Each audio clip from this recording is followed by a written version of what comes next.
Hello बच्चों, let's see the question. Four particles of mass 4 kg, 2 kg, 3 kg, 5 kg are respectively located at four corners of A, B, C, D of squares of side 1 meter. Calculate moment of inertia of the system about the side AB. So key concept क्या है हमें इधर?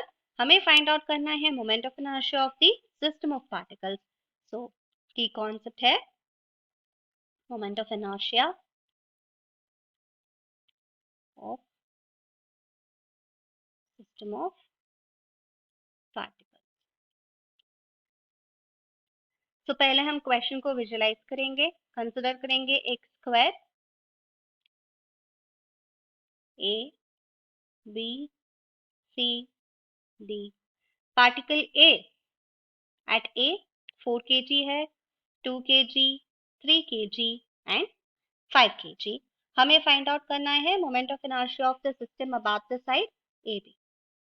तो हमें पता है जब हम moment of inertia of system of particles consider करते हैं, moment of inertia of the system of particles is nothing but sigma over I is equal to 1 to n mi ri square.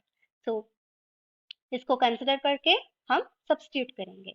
So m1 का value है 4 kg, r1 will be 0 क्योंकि वो along the axis line लाई हो रहा है। m2 का value है 2 kg, r2 will also be 0 क्योंकि particle b is along the axis.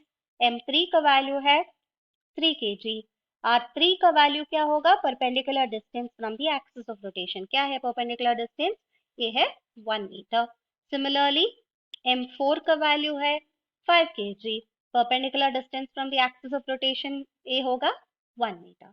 तो अभी हमें मिलेगा moment of inertia of the system which is equal to m1 r1 square plus m2 r2 square m3 r3 squared plus m4 r4 squared. So moment of inertia of the system of particles will be m3 is 3 times 1 plus 5 times 1. So moment of inertia of the system of particles is 8 kg meter square. ये होगा हमारा final answer. I hope you will understand. All the best. Thank you.